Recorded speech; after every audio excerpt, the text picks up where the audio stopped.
So this here is the multi-board bolt generator. It truly is a powerhouse of custom creating your own bolts for the multi-board ecosystem. You truly can create anything out there. It is incredibly easy to use, and let's get straight into it. This is how to get a hold of it, how to get started with it, and everything you can do with it. So the multi-board bolt generator is actually an add-on for Blender. Now, if you've never heard of Blender before, don't worry. It's just a free open source 3D modeling program, and I have an entire free course on how to get started with it right here, but you don't actually need to know any of that to actually use the bolt generator. So let's go and dive in and get a hold of the actual add-on to then install to Blender. So this here is the Thangs listing that will actually let you download the add-on itself. So it looks like a normal Thangs listing. When you click download all that's going to give you is a zip file. You do not need to unzip this file. It is ready to go. Just put that file somewhere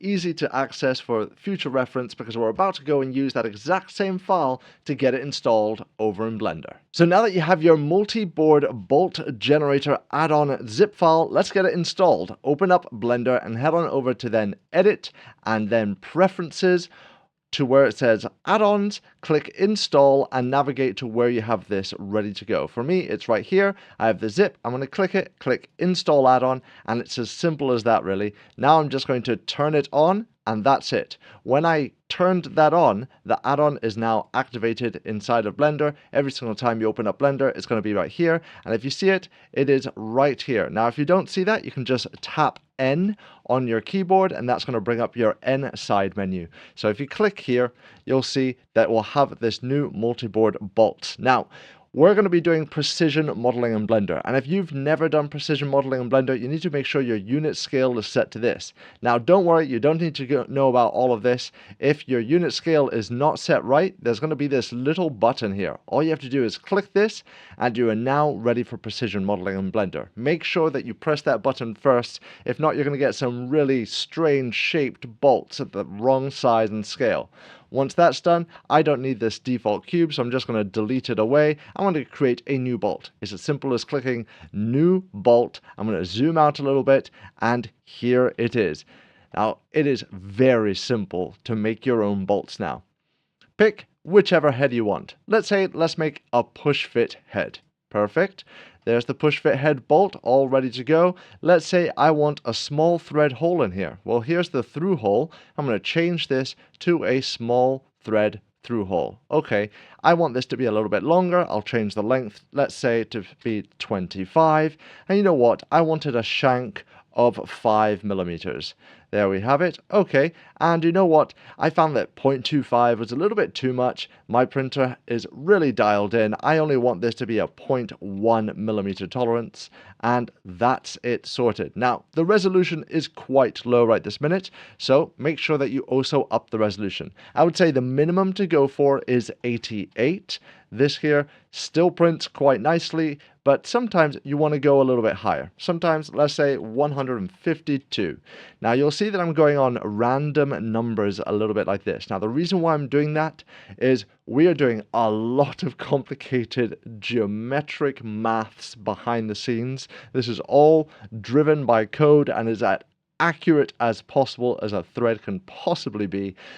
So, you can get a little bit of weird errors. So just be aware that you can now make your own bolts in any way you want, but it doesn't mean that things won't break. Let me show you an example of that. For example, let's say we said I wanted a small head on this, and I wanted this to be a through hole. And just be aware that a bolt like this might not actually work that well. Especially not if you do a T-bolt variation of this. This is going to give you some really crazy things going on here. I'm not quite sure if this will actually print. Now, I'm not holding your hand here. You can do whatever crazy, fantastical creation you want to come up with.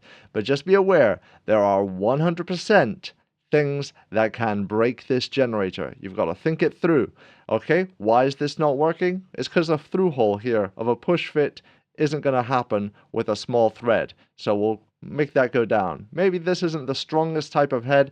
Maybe I should go with just a normal head without a small thread on the top. There we go. Okay, now with the bolt generator comes the addition of the folded bolts. Now, I'm just going to quickly put this back down to 88. I'm also going to turn off the T-bolt variation here. And if you wanted this to be a folded bolt, I'm sure you've already seen it. You click folded, and there you have it. Now remember, folded bolts, they have their own pros, they have their own cons. They have a little living hinge right here, so you've got to hinge it across.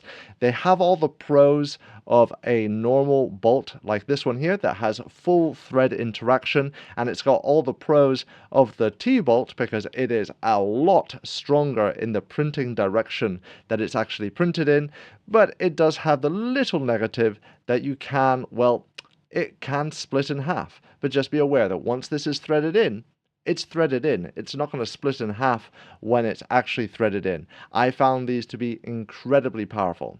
Now, the last little thing that we've got to cover of the bolt generator is that there are a few presets. So right here we have a couple of presets. We have the large thread, the mid thread, and the small thread. These here are the most popular threads out there. So I'm just going to click this one here. I'll click apply preset, and that is just straight away applied it. Now be aware that by default I do set the tolerance to 0.25 because 0.25 is the tolerance that I've used on all of the threads and the entire system. That is exactly it.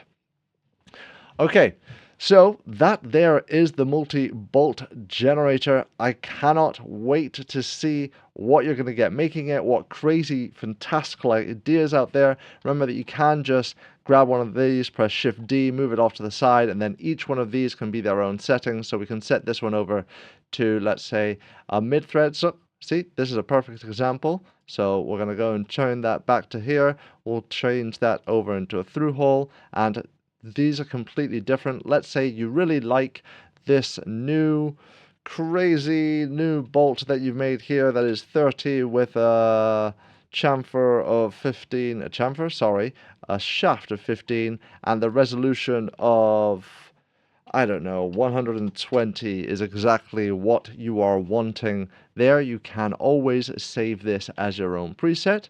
Just select it, hit save preset, put in the little name you want, which is I'm going to put my cool, and that's getting right in the way, but that's okay. Let's put in my cool bolt. We'll click OK, and now we will have my cool bolt as a new preset here.